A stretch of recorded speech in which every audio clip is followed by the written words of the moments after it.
Good evening, everyone. Good evening, everyone. Welcome to this event conducted by the Kuwait Project Management Society. My name is Santhosh Kutty, and I'm the Vice President of Programs at KPMS. I also work at Agility as its Head of Operations for the Digital Transformation subsidiary Transfora. We as KPMS are really proud to be delivering this in collaboration with the SEEDS platform Kuwait, as well as our strategic partner advisors. If I may give you a brief about both of the collaborators today. SEEDS platform has been the first of the kind in MENA, offering a variety of sustainability-related services, including green building consultation, sustainability events, training and workshops. They also offer an online platform for those who are interested in sustainability-focused resources. The platform connects individuals and experts interested in sustainably built environments. Our strategic partner advisors as well, we are proud to be partnering with them yet again. They help organizations overcome pains and challenges in this current world through sharing authentic knowledge. They have long been driving organizational excellence and networking with various thought leaders globally from both strategic and consulting domains. I will be your event moderator today and would like to firstly share a few housekeeping rules. We will be shortly starting with the presentation, and it will be followed by a panel discussion based on the presentation. During the presentation, should you have any queries, you may share that during the chat room. It is manned by our moderators, especially if you have challenges as well. We can address them there with connectivity, etc. If you have any challenges with viewing the presentation as well, you can post them there. We will, at the end of the session, consolidate your queries and present a few to the panel after the presentation. It's now my privilege to introduce our presenter, Sulaiman Altaneeb. Sulaiman Altaneeb is a project engineer specialized in solar energy at Kuwait National Petroleum Company, KNPC. He's been working in the solar energy industry for a long time in both public and private sectors since 2013, and he's been associated with 50+ solar projects. Sulaiman holds a degree in mechanical engineering from the San Diego State University, and he also holds several certifications in the solar field, such as PVSys software by PVSys Systems Switzerland, and is also a certified solar professional by RENAC Germany. In addition, Sulaiman has represented the state of Kuwait at the United Nations Climate Change Conference in Poland in 2018.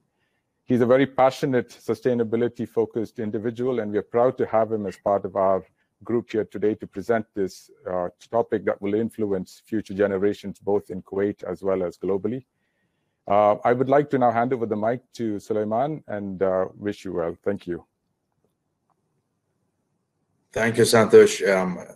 Good evening, everyone. I'm really glad to be here today with KPMS advisors and SEEDS to talk about enabling deployment of renewable energy projects, as a lot of countries now are heading in that direction. So the steps needed for that are basically laid out in this presentation. So in this presentation, first I will give a brief introduction to renewable energies and their types and applications. Second, I'll basically talk about the case for renewables. Why is it that a lot of countries are now heading towards adopting renewables? Third, we'll take a global look at renewables and net zero emissions targets and goals. Fourth, we're going to talk about the steps needed in planning a solar project. Fifth, we're going to briefly talk about Kuwait's 2030 renewable energy vision. Sixth, we're going to talk about the main requirements to enable renewable energy projects deployment. And seventh, I will end with my journey and fight for renewable energy legislation here in Kuwait with my personal story. So let's start with a brief intro to renewables. I believe most people are well aware of them now, but just for the sake of it, renewable energies are the sources of energy that come from nature that are infinite, like the sun, to power solar energy technologies, the wind to power wind turbines, the movement of water to power hydropower power plants, the heat of the earth for geothermal power plants, and biomass for biomass power plants. These sources are considered clean, with the exception of biomass, as they do not produce any CO2 equivalent emissions during operations. So just to test the waters, and before we proceed with the rest of the presentation, let's start with a poll question. What was the most installed power generating technology globally during the year 2019 as well as the year 2020? Was it coal, wind, natural gas, solar, or nuclear? Okay, we'll end here. So the correct answer is solar, and about 61% said solar. About 18% said natural gas, and 10% for coal, 8% for wind, and 2% for nuclear. Of course, that's a trend that is expected to continue for probably decades to come. Solar is expected to grow significantly. We're going to get more into that in the discussion panel for the sake of time. So now let's get into the second item in our agenda today, which is why is it that a lot of countries are now heading to renewable energy technologies. There are two aspects to that. The first is economics, and the second is the environment aspect of it. So this graph from the International Renewable Energy Agency, IRENA, I love this graph. I show it to people a lot of the time, and they are usually, really surprised.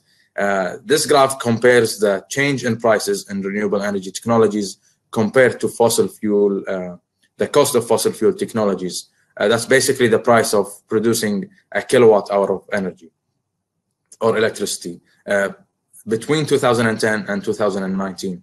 The gray rectangle shows the range of fossil fuel costs, while the different columns that we see here show the change in renewable energy technologies from 2010 to 2019.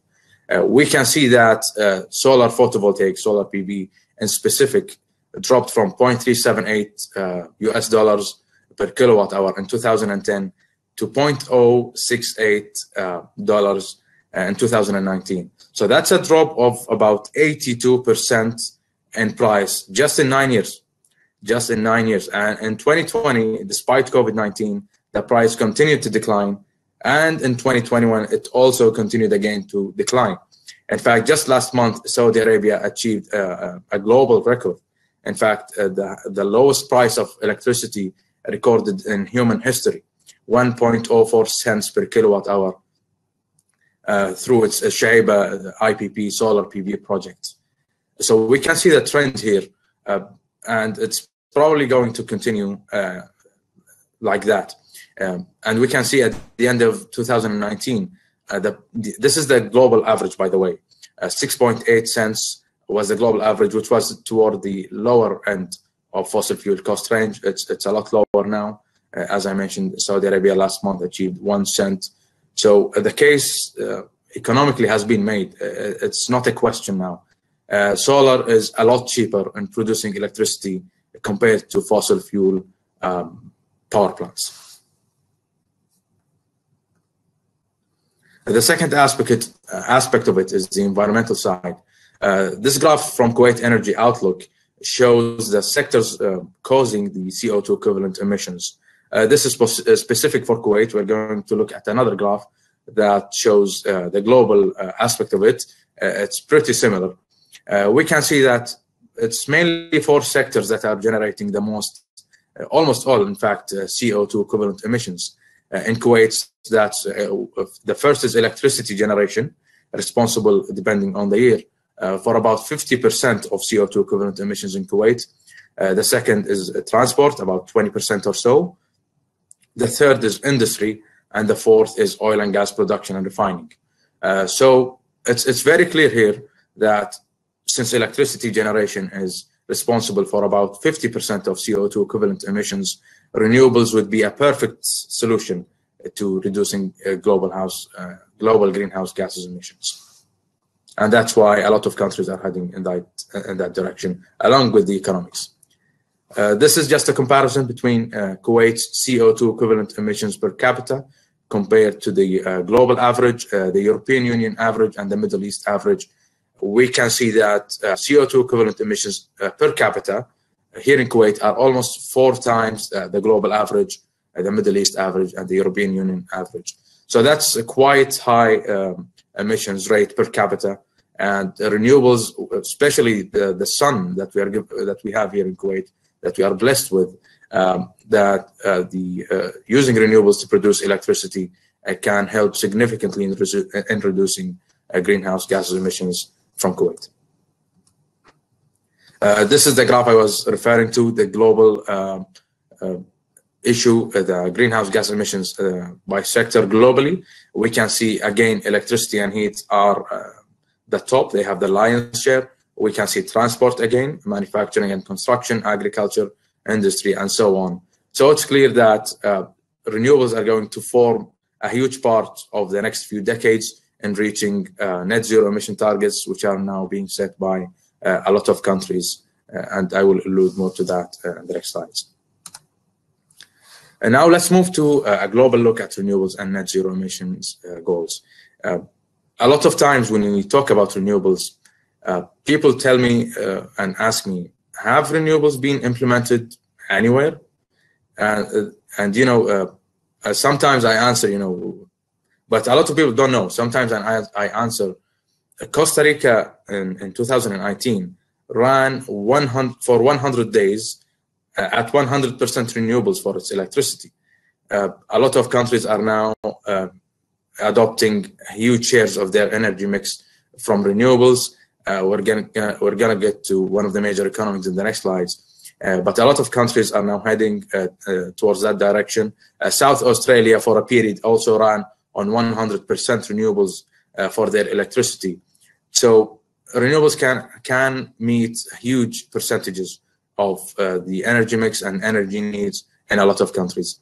This graph is from the Global Climate Action Division of the UN, which shows that around 100, this is for net zero emission targets. We can see that around 121 countries have already set net zero emission targets, 454 cities, 23 regions, 1,392 companies, 74 investors, and 569 organizations. All of these, and we can see the map, it's all over the world. It's not specific to specific regions, specific countries. It's global. The whole world is going in that direction. The case, as I mentioned, has been made both economically and environmentally. And just to give more comfort, we can see the major polluters, China, the US, the European Union, Brazil, Canada, and Japan, as well as Germany, are some of the countries or unions that pledged net zero emissions by 2050 or 2060. Some countries it's 2050, for others it's 2060. So the world is really moving heavily towards that direction. Let's get to our second poll question. Another major economy globally, Germany. The question is, how much did solar energy contribute to Germany's electricity generation in 2020? There are 4 answers. Is it 10 to 15%, 25 to 30%, 40 to 50%, or 70 to 80%? About 43% said 40 to 50%. That's correct. The exact number is 46.3%.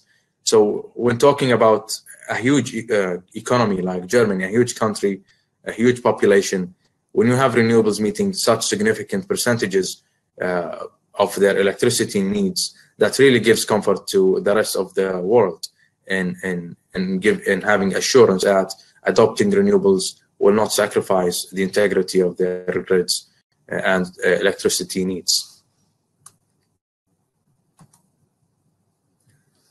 Let's move to the 4th item in our agenda today, the steps needed for planning a solar project.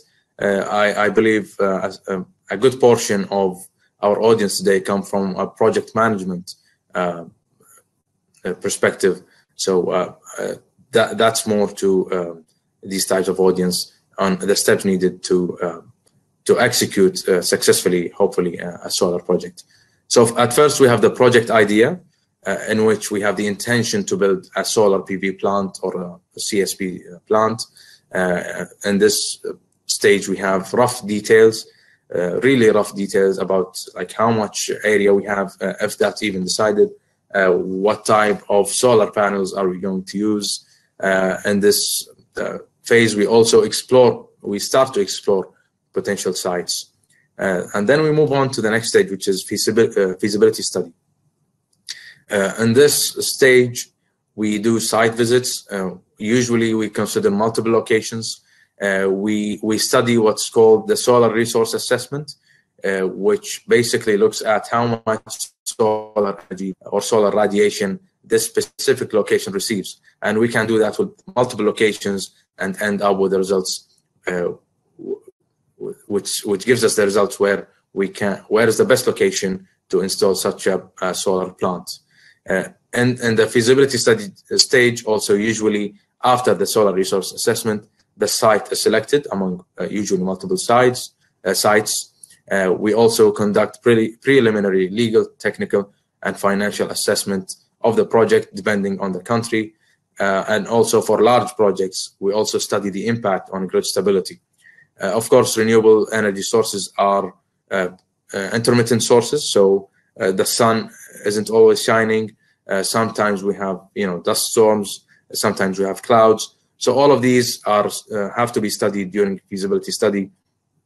And that's usually takes into account what's called the typical meteorological year, or the history of the weather in that specific region. And sometimes we can go back to 30 and 40 years to know the history and choose the right location for that specific project.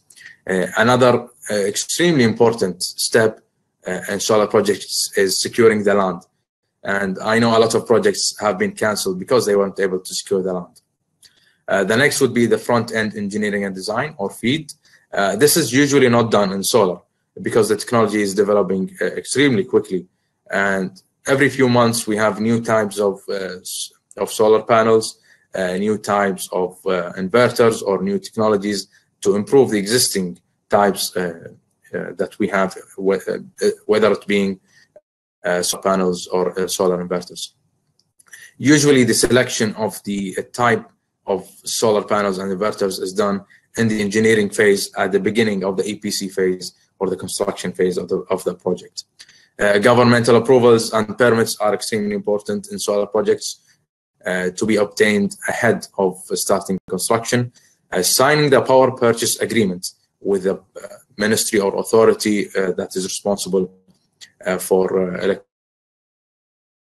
electricity or the utility, basically, in some countries. Financial closure also is an extremely important step, but that's specific for large-scale projects. Continuing on planning a solar project, procurement and logistics is an extremely step that needs to be well planned. In large-scale projects, we are talking millions of solar panels, hundreds of thousands of inverters, or tens of thousands. So we really need to plan the procurement and logistics and delivery to site, including delivery to site. We have to liaise with the road authorities, basically the Ministry of Interior, to find a suitable time to deliver such huge quantities of equipment. And sometimes if we have transformers, also some large equipment. It's also recommended to have a third-party inspection during the factory acceptance test. There are companies specialized in that, and for large-scale projects specifically, it's highly recommended to hire a third-party inspection company to assist you during the FATs.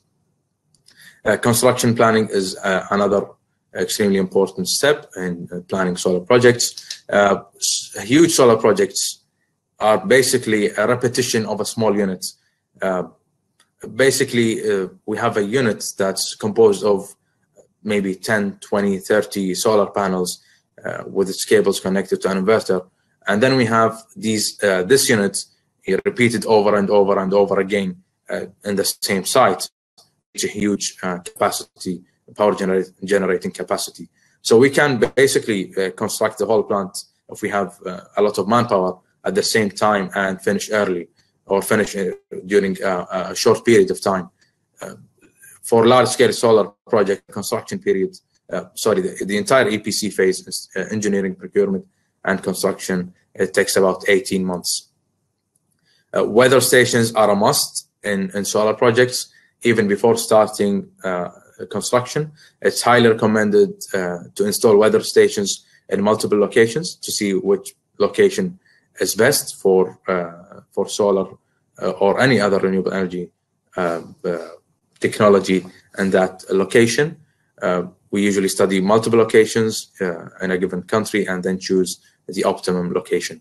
They also continue during operation because we need the actual weather data to basically, if we have like any differences between what the model says or the software says we are supposed to generate in terms of electricity and the actual electricity generation, the weather stations are important to import the actual weather data and to see if the weather in that specific year was different from the average from the previous years, or whether it's because there was some maintenance lack from the authority that caused the reduction in electricity generation. Documentation, of course, is extremely important. This also includes manuals, operation manuals, maintenance manuals, and so on. This is followed by the operation and maintenance period or phase. In solar projects, that's usually 25 years. Sometimes it's 15, sometimes it's 30. It's usually between this range, but most of the times power purchase agreements are signed for 25 years. This mainly includes cleaning of solar panels and having spare parts, which are not much. Solar panels are built to live for 25 to 30 years, sometimes even more. Inverters are built to live between 10 to 15 years, so you probably have to change them once or twice during the lifetime of the project. So the spare parts amounts are usually minimal in such projects, and cleaning, depending on the location, sometimes it's done once or twice a year in some locations, and in others it's done once every 1 or 2 months. Sometimes if we have severe weather conditions, we also have to do cleaning afterwards. And then we end with decommissioning. This is still a phase which the solar industry needs more experience on. We still haven't had large-scale solar projects that have been decommissioned or that have been running for over 25 years. The oldest ones that we have now have been running for about 10 or 15 years. Of course, we have older plants, but these are small ones that are mainly used for research. So decommissioning, especially for large-scale projects, which includes huge quantities of equipment, solar panels. As I mentioned, sometimes it's up to millions of solar panels. So recycling needs to be looked at seriously, and sometimes, actually, most of the time, most types of solar panels can be recycled, and about 90% or so of the material can be reused again. Now let's move to Kuwait's 2030 renewable energy vision. This was set by the late Amir, Sheikh Sabah Ahmed Al-Jabr Sabah, in 2012 in the United Nations Climate Change Conference, in which he laid out Kuwait's target to produce 15% of Kuwait's energy needs from renewables by 2030. And in order to achieve that vision, or to help contribute to that vision, the Shigaya Renewable Energy Park was established in 2012, comprising 3 phases. It's near Salmi Road in Shigaya area in West Kuwait. Some of you might know it. Phase 1 of the project has already been it's already started operation. It has 3 technologies: solar PV, wind, and concentrated solar power, with a total capacity of 70 megawatts. The wind was commissioned in 2016. The PV was commissioned in 2017, and CSP in 2018. So this phase has already been commissioned and is currently in operation. And a lot of research is going into that. For phase 2, which was Dibdiba Solar Project, which was handled by KNPC, I was the project engineer of that.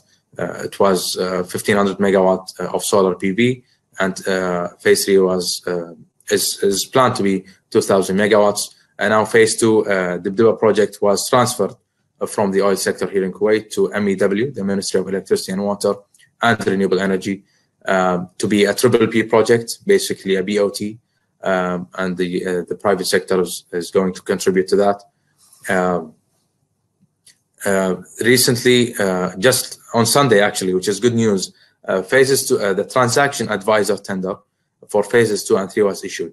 So we're expecting to line up a transaction advisor here in Kuwait soon for these 2 phases, and the feasibility study and the final details are going to be done on these 2 phases. And the construction is expected to begin in 2 to 3 years. Let's move to the main requirements to enable renewable energy projects deployment. First, renewable energy resources availability. We have to study the amount of sun or wind that we have in that location. Policy support, of course, government needs to have targets for such renewable energy or net zero emission targets. The International Energy Agency, the IEA, says that policy support has driven growth in 130 plus countries in terms of solar energy. Clear legislation is another major factor in pushing renewables. A favorable regulatory scheme is also another important aspect. The schemes need to basically allow or encourage houses, industries, factories, commercial buildings, and so on to install solar energy or renewables in general. The availability of financing scheme is also an important factor. Local or international financing needs to be available for such projects. And finally, trained manpower also is another major factor. This is the last poll question. There isn't a right or wrong answer on this. I'm just interested to see what the audience thinks. What do you think is the most influential factor in pushing renewables? Is it policy support, legislation, availability and ease of financing, or technical know-how?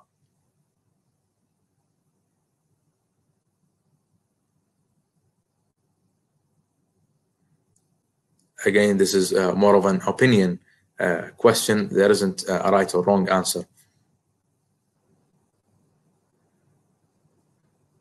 Okay, I think the numbers have stabilized now. So most of you answered either policy support or legislation. Around 22% also answered the availability of and ease of financing. These are all true. I believe it's a combination of legislation and policy support. Regarding financing, I think if you have a contract, getting financing is usually easy. I believe the most important factors are a combination of policy support and legislation. Now let's move to the last item in our agenda today, which is the draft legislation. As I mentioned, the Dibdiba project, when it was handled by KNPC, it was later decided to be cancelled or removed from the oil sector and moved to PPP projects, public and private partnership.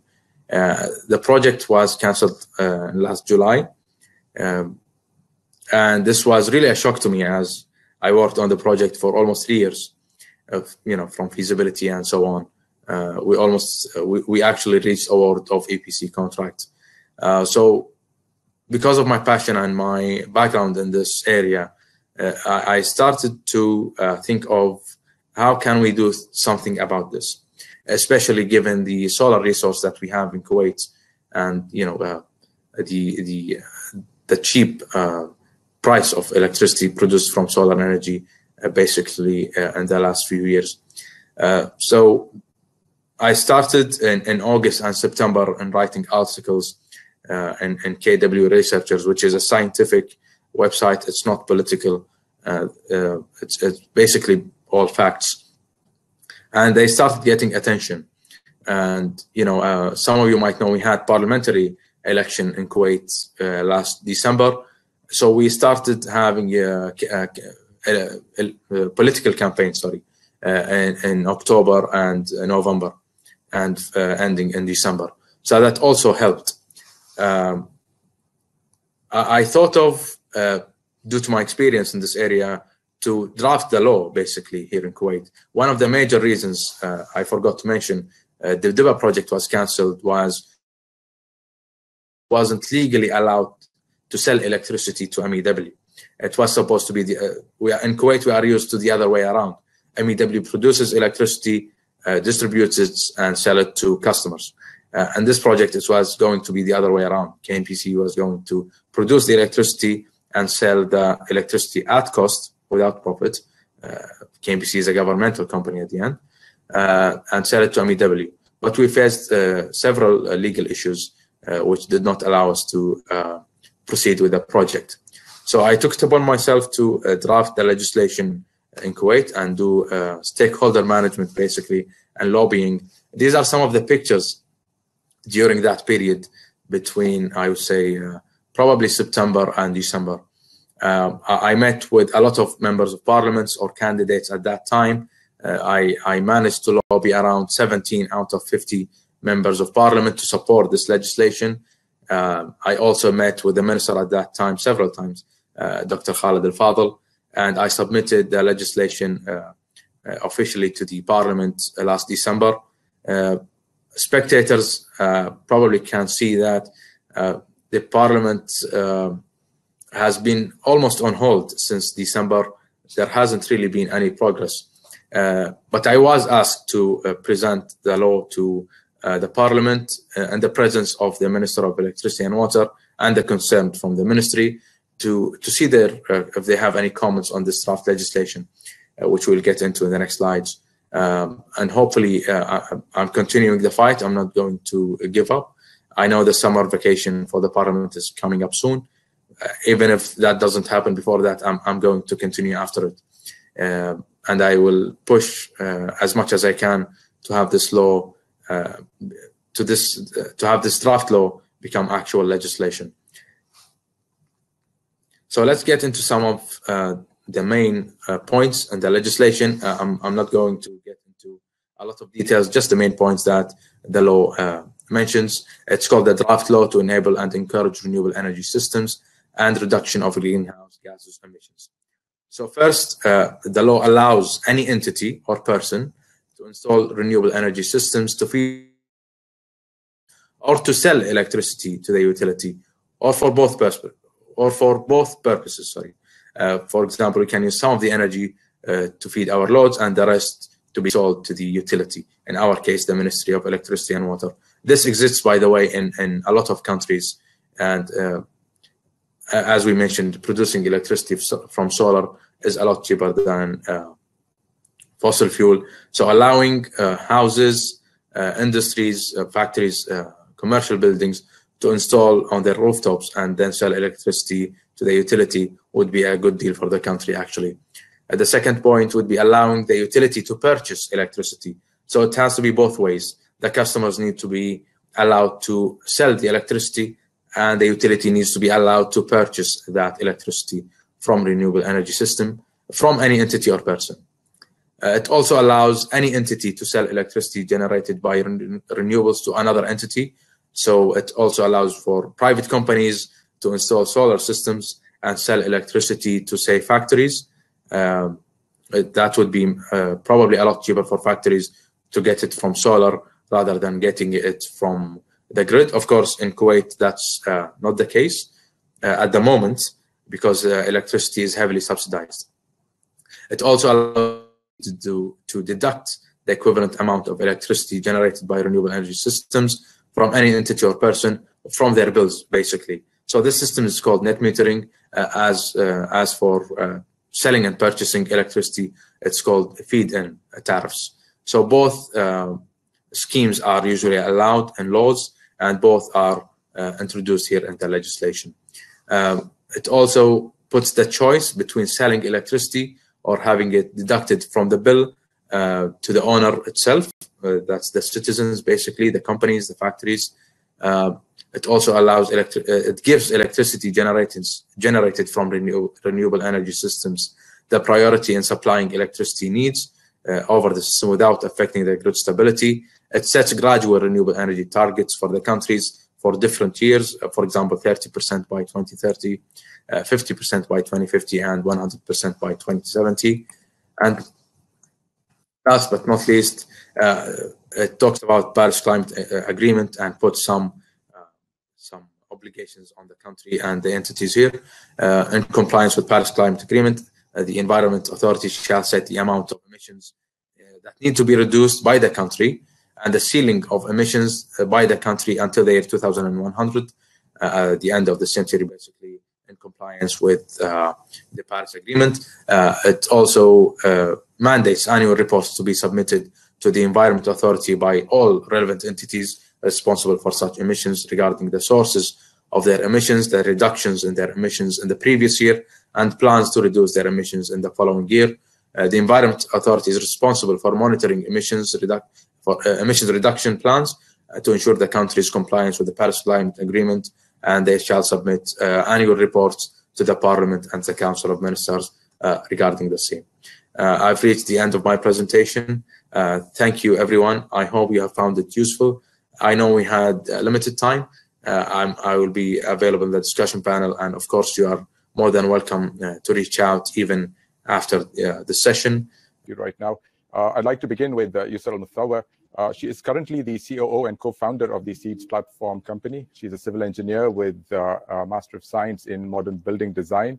She's also worked and trained in different parts of the world on different types of projects, gaining more knowledge on the green built environment sector. She's worked as a project specialist at Enertech Holding Company on advisory and development in power generation and enhancement, as well as renewable energy generating equipment, and also water desalination and heat exchangers. I'm also happy to present Dr. Saadi Adra. He's the founder and CEO at Advisors. He is a reputed PMI Snyder Award winner and has over 25 years of experience in strategy enablement and management consultancy. He has developed methodologies for portfolio, program, project risk management, and also strategy implementation.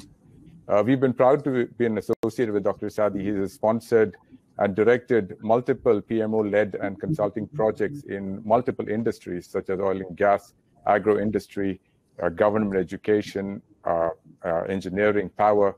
And he's also delivered hundreds of training courses in project management, OPM3, governance, and PMO.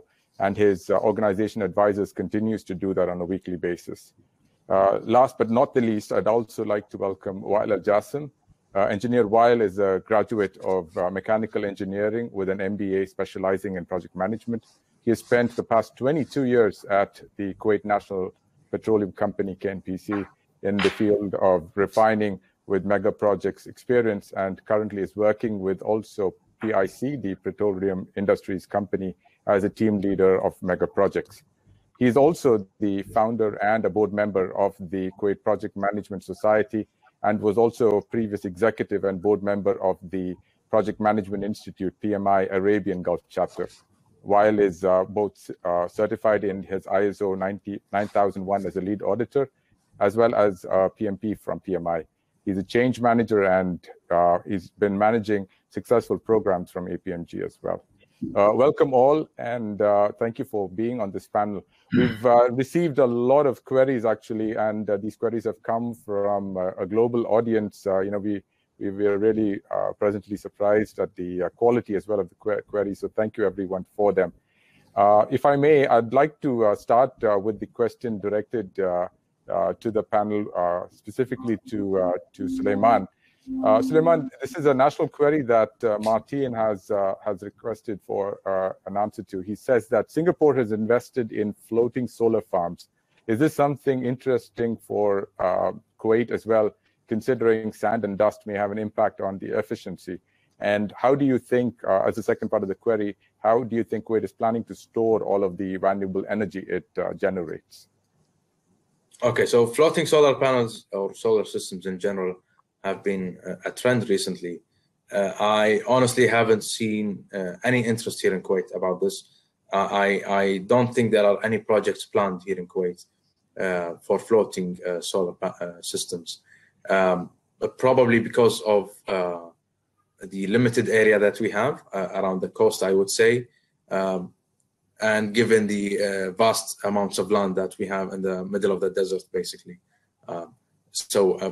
Most of the concentration have been on Shigaya, and multiple locations have been studied. Shigaya was found to be the most suitable location here in Kuwait. Regarding the projects that we have there, solar systems have been installed there for around 4 or 5 or 6 years and have been operating there. And they are being cleaned 3 to 4 times a year, even though it's a very windy and dusty area. Actually, the energy requirements or the energy production has been exceeding the contractual requirement. It's exceeded all expectations, actually. So dust is not really as much as an issue as a lot of people think it is in terms of reducing the electricity generation from solar systems.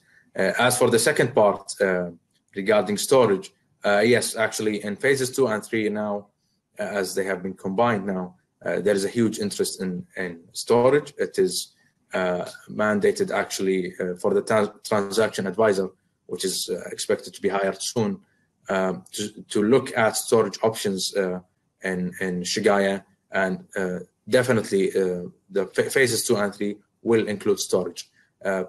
Probably it will be a mix of batteries as well as molten salt, so both electrical or chemical and thermal storage. Thank you very much, Sulaiman. The next question actually that builds up on top of what you said, and it's a sustainability-driven question. I'd like to address that to both you and Yuser, as well as a sustainability expert on the panel.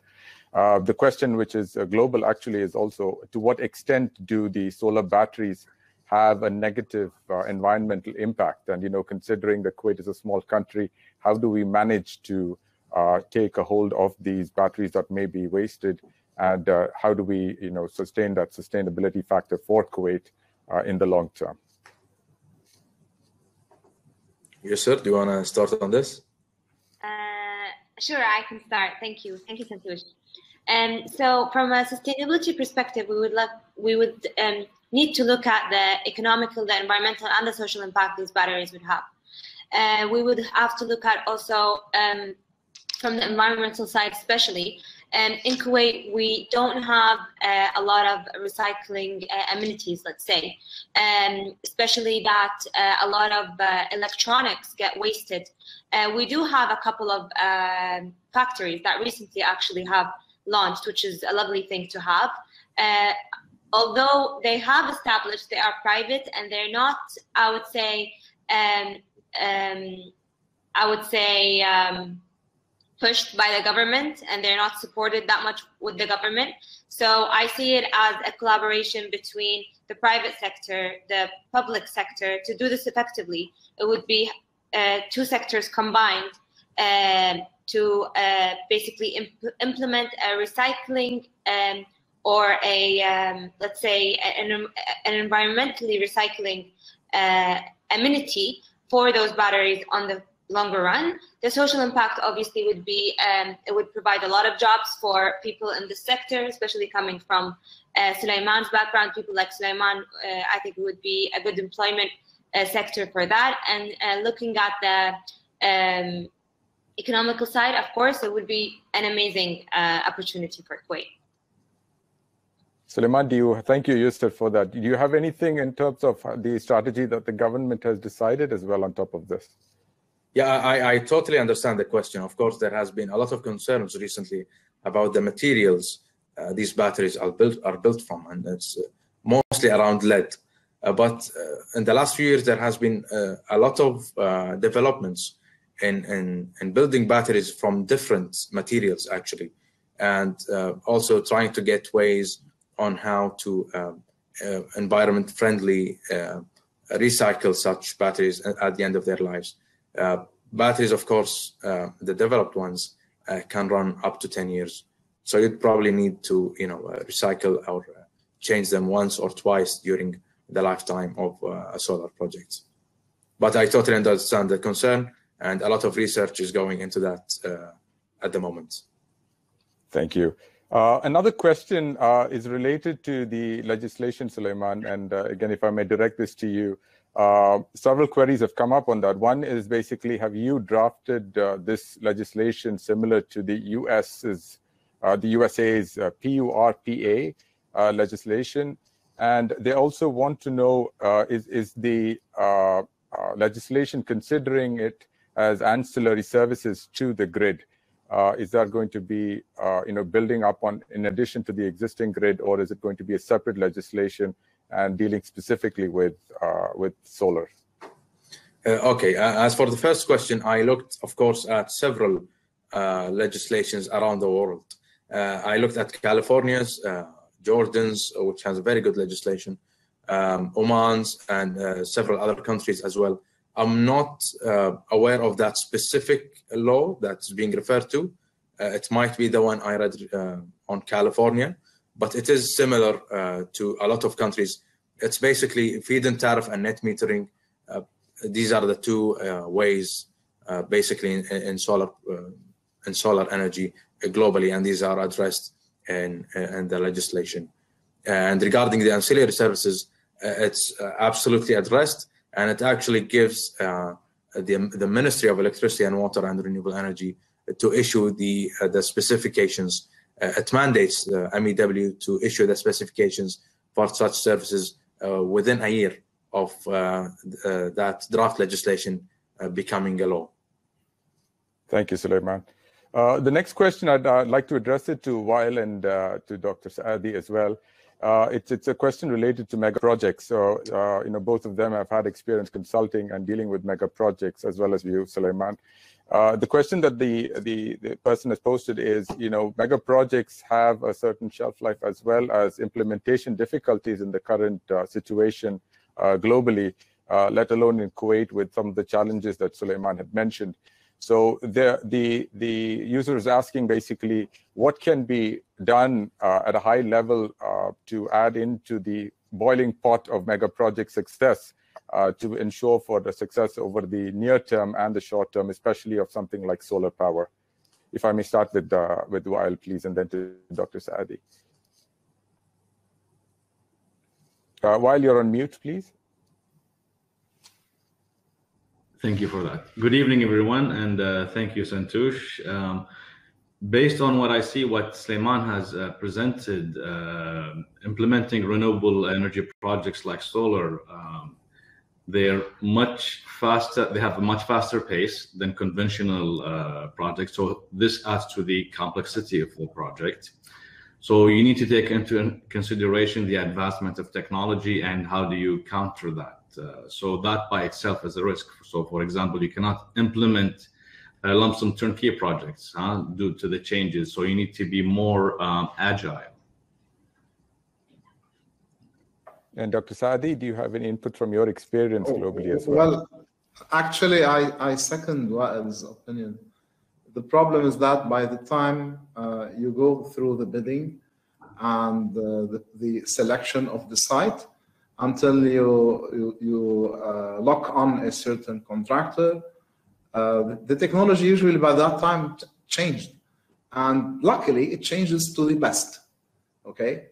Mm-hmm. Nevertheless, whatever you designed before has to be reviewed. So this is the main, I believe, obstacle. I don't know, Sulaiman, if you agree with me on this point, is that the technology, it's progressing really fast, and it's not easy to do changes on mega or giga-sized projects like these because there are too many stakeholders, there are legislations involved, there are budgets to be set. Nevertheless, the challenge here is to, again, assess how we can get agility into our work. We do have it in our management, but do we have it in our contracts? Okay, this is a main challenge for giga projects. I think this is something to be researched. How do you make our contracts on giga projects accept and abide by agility? And that's one thing I wanted to build on what Dr. Saadi just said, actually, because there is a question, and I needed to get Sulaiman's input as an extension of what both Wael and Dr. Saadi just shared.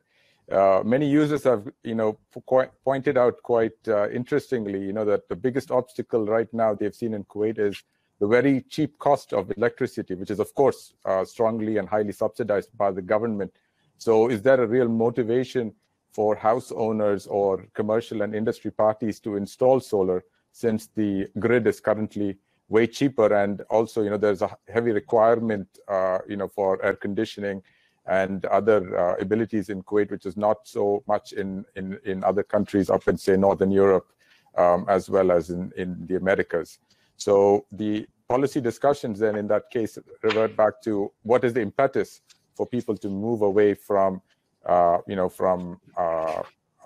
the general electricity provided in Kuwait, which is very highly subsidized and the cheapest in the MENA region, to solar as well. So if you may just build up on the earlier discussion that Wael and Dr. Saadi had, and your points on this, Sulaiman.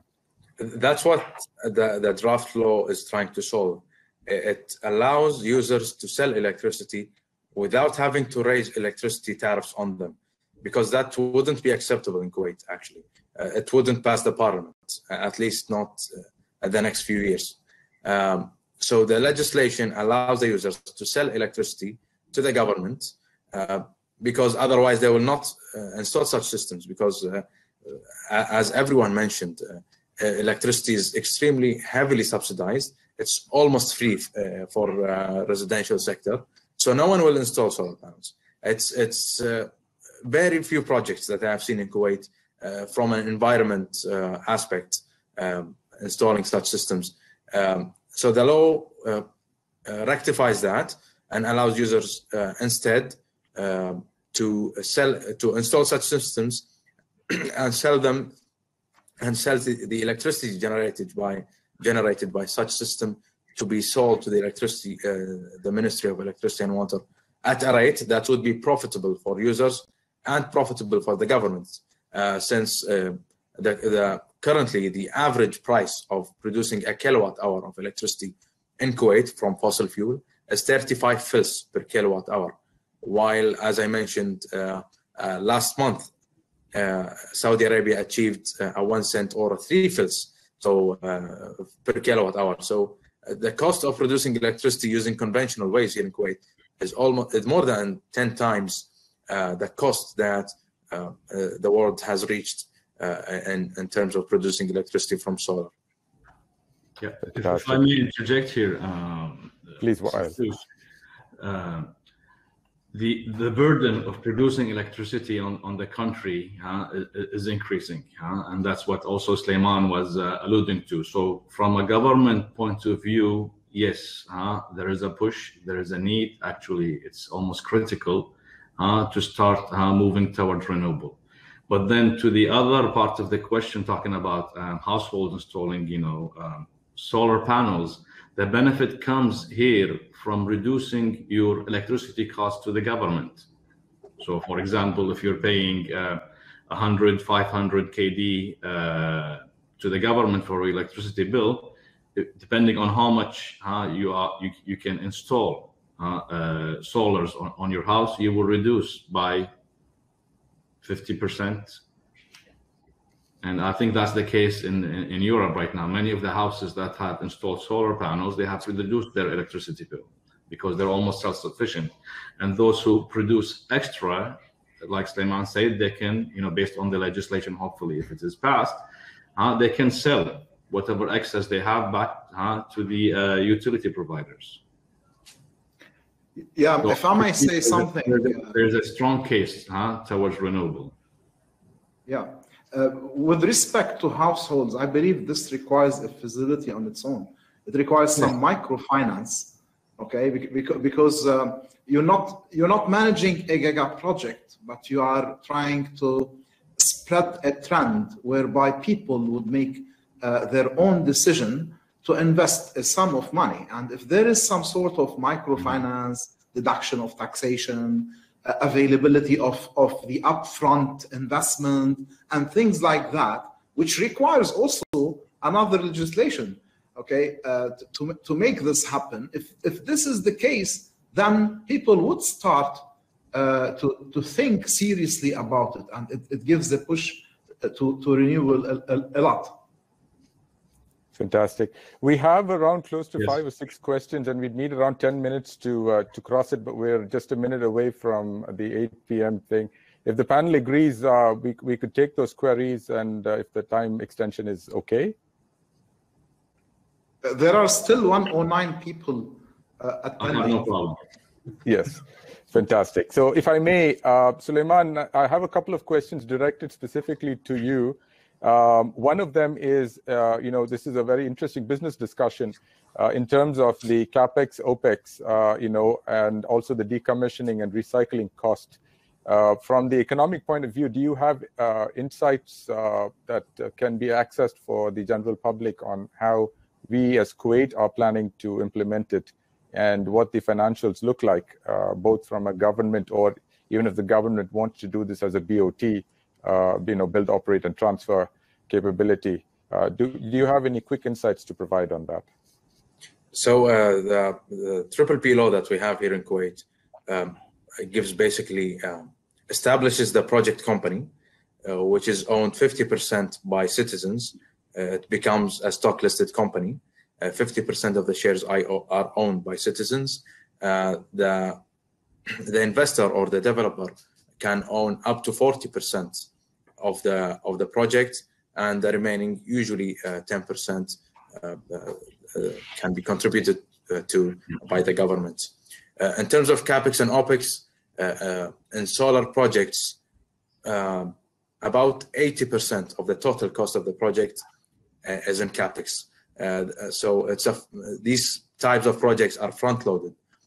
You need most of the investment during the construction phase, and then the O&M phase. As we mentioned, we have minimal spare parts and some cleaning. It doesn't usually need water. Maybe a few 1 or 2 times a year, depending on the weather. But the O&M cost usually is between 15 to 20% of the total project cost. I believe I addressed all aspects of that question. That's correct. Yes, thank you, Sulaiman. Another question that users have is what kind of professionals and skill sets would be required in these renewable energy projects? Are they very different from general projects, or are they one-time investments that you would have to bring in consultants to deploy? And also from the sustainability and decommissioning perspective, do you need another set of eyes on this project? Sulaiman and Yuser, that's for you. Yes, sir. You can go first for this one. So for construction, I would say, as I mentioned, solar projects, even the extremely large ones, are basically a summation of very small units that are repeated over and over and over again. You have 20-some panels reaching to usually 1,500 volts. You connect them to a string inverter, or a sum of strings that are connected to a central inverter, and then you can build on that and repeat that unit over and over again to reach hundreds of megawatts or even gigawatts. I would say the construction of such projects is extremely simple. You might need a consultant, as a country, as the entity executing that project. You might need a consultant for the first time. I don't believe you need a consultant for the coming projects. And what about for the decommissioning and from sustainability perspective? Do we need a dedicated eye on making sure that any wastage that's generated, like the batteries, etc., would that need to be a national force, or do we need an external agency? I think, yes, go ahead. No, it's okay. No, I think that's just an economics, side of it. Companies and factories will be built for that, for sure. As I mentioned, most solar panels, you can recycle 90% of the content and materials in a solar panel and reuse it and resell it as a factory.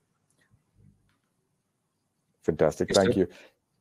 I just have a few more queries. They're again very strong and interesting ones. So it's from a theoretical perspective, Sulaiman, hydrogen is something of great interest. You and I have discussed this many times also earlier. So many of the users have asked us about that, from a renewable program versus conventional fossil and these new gen technologies like hydrogen.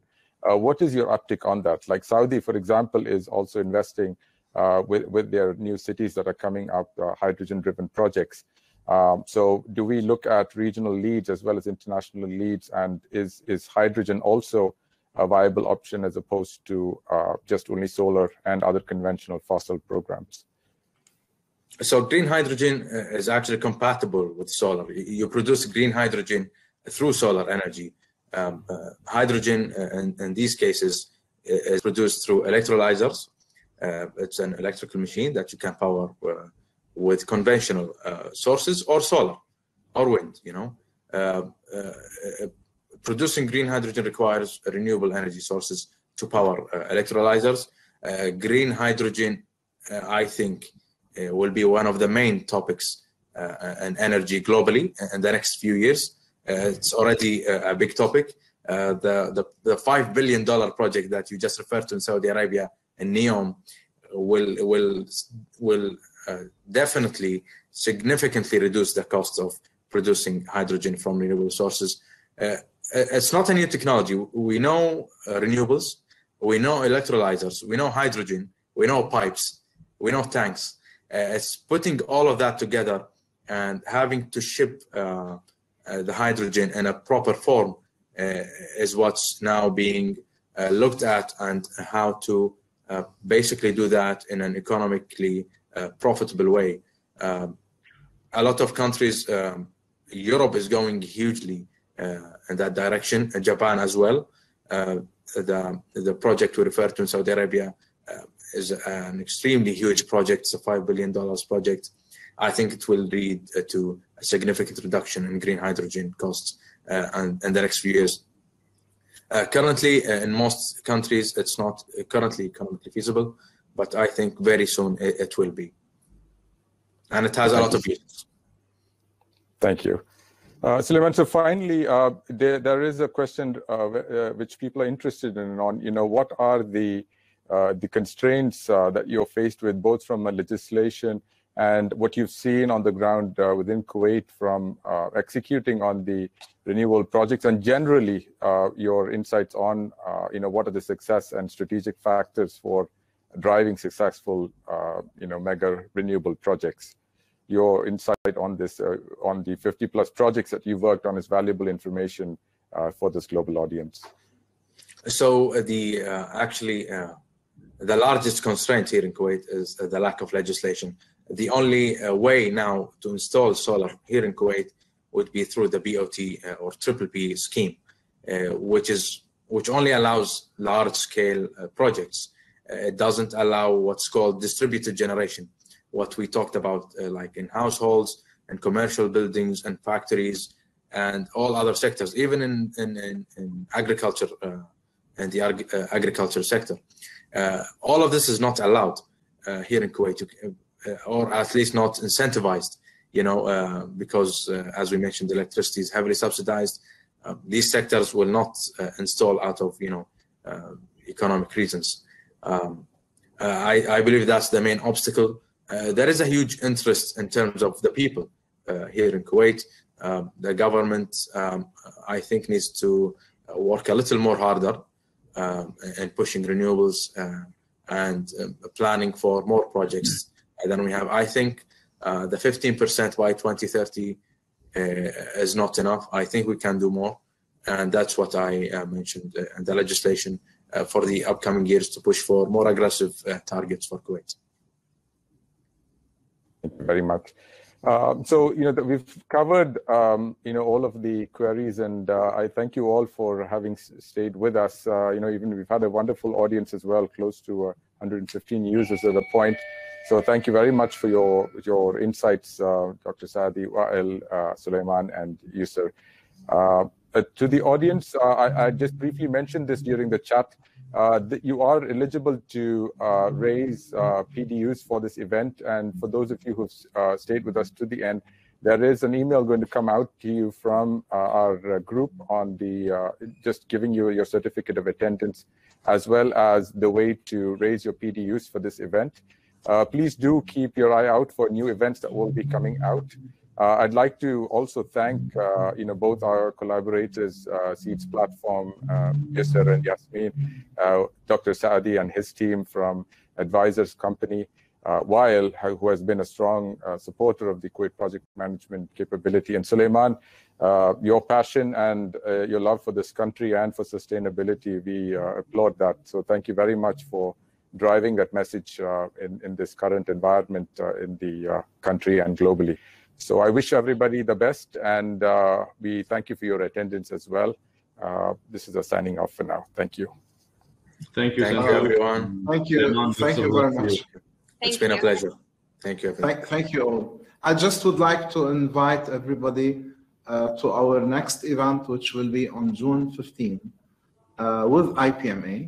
It's an IPMA event actually that we are coordinating, which is about the Giga projects in KSA. It's the red carpet event for Giga project in the KSA. I'm gonna ask Mustafa to put the link for anybody who wishes to register. And after we close, I'm just gonna play a video about the agenda or what's going to happen on June 15. Thank you all. Thank you, everybody. تتعاون Advisors ومستشارون السعودية مع IPMA. مهمتنا أن نجمع أهل الخبرة من أصقاع الدنيا ونسهل نقل المعرفة والتواصل، لا سيما فيما يتعلق بتعزيز فرص إنجاح المشاريع الكبرى.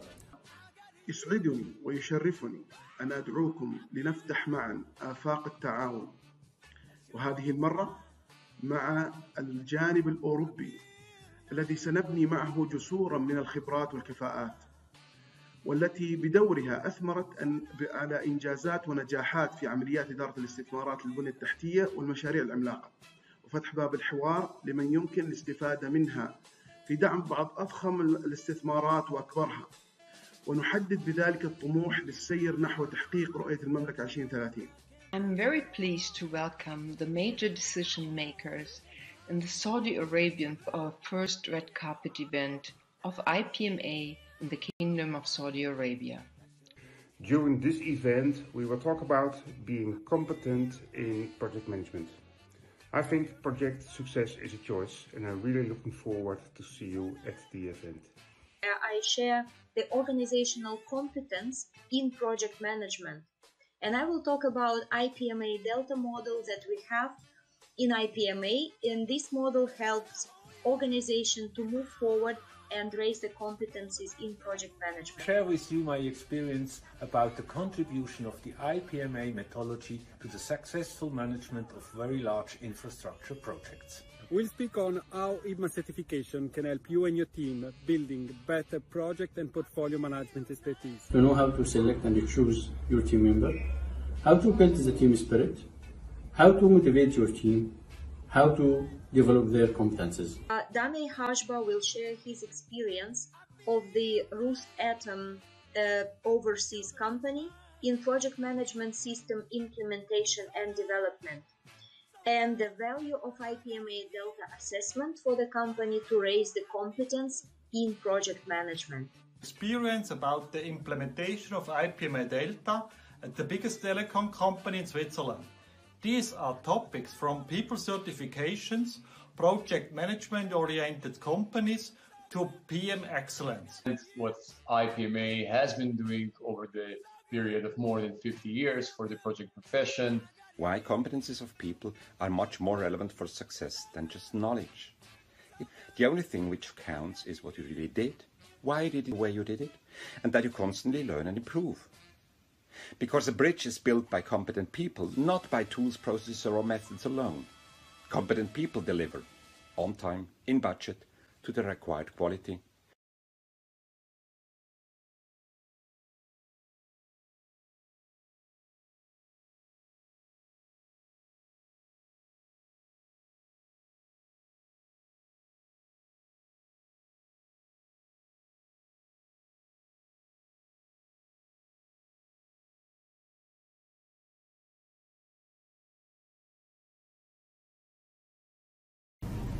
Welcome to Advisors. My name is Dr. Saadi Adra, founder and CEO. We take joy in networking our partners with the thought leaders of our domain. We feel pride in enhancing our partners' lives through strategy, consulting, and education. We do this with integrity and professionalism, yesterday, today, and tomorrow. We believe in crafting and sharing authentic knowledge that makes our organizations better. We define our success when we can help your organization reach a point whereby you don't need us anymore. This is why we provide a myriad of services focusing on training and capacity building, the career development programs such as the project engineer, postgraduate diploma, and various professional consulting services.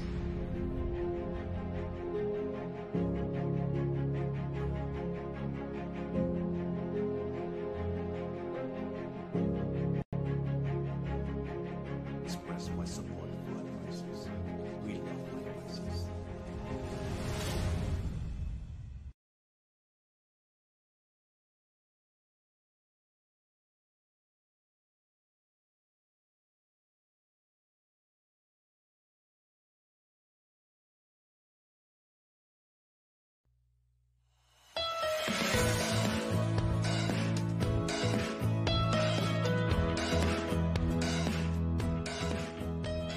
Forever grateful to the advisors for the support they have given, the guidance, and for helping us and many others across the world to get solutions in areas where we felt we had stagnated and gotten stuck.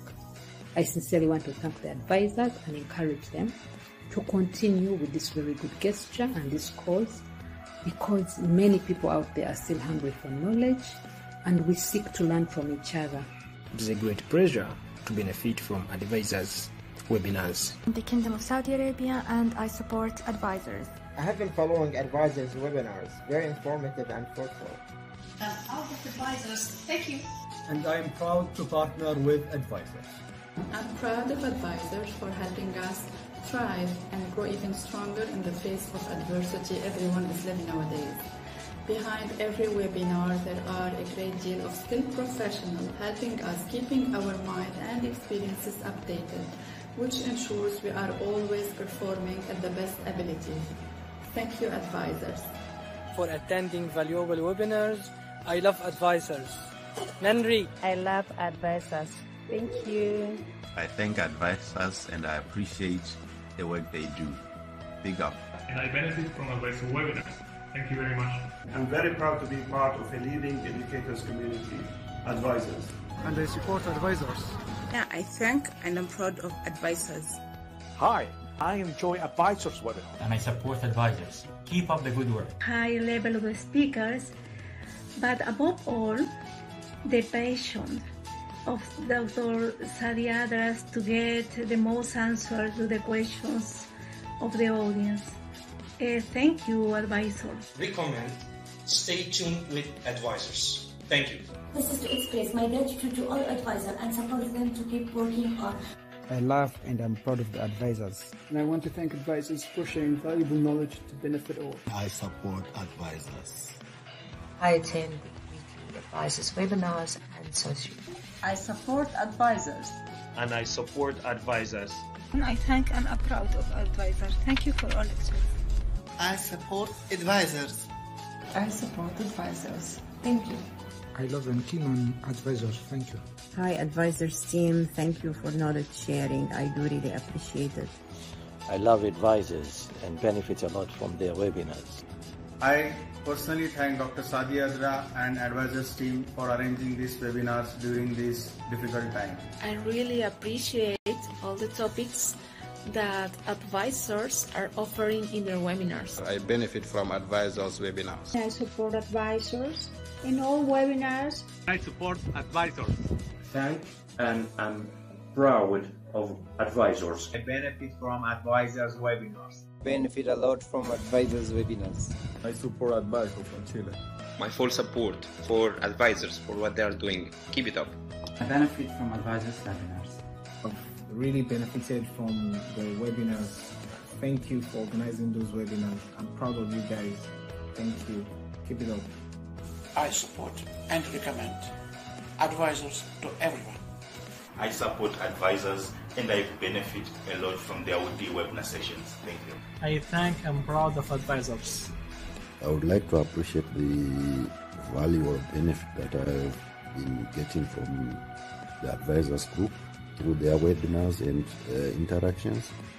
I think they're doing quite a good job in pushing forward the project management domain. And I will commend that they continue doing this good work because it is very beneficial. And I'm very honored to have participated in a webinar promoted by advisors. Thank you so much. I'm really thankful and I'm proud of advisors. I support advisors.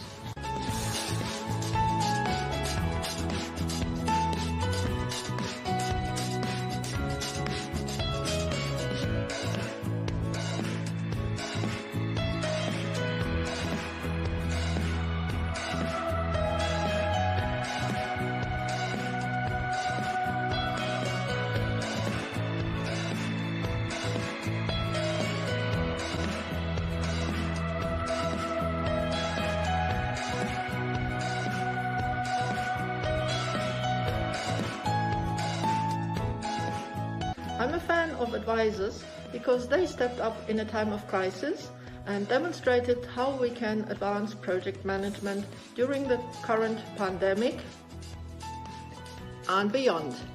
I think the project management community can greatly benefit from their insights. Over the years, advisors has shown its relentless and extreme commitment towards the further enhancement and development of both theoretical and practical knowledge in the field of project management, engineering and fast-paced technology. I couldn't be more proud as I am today to endorse and express my support for advisors. We love advisors. Thank you. Cheers.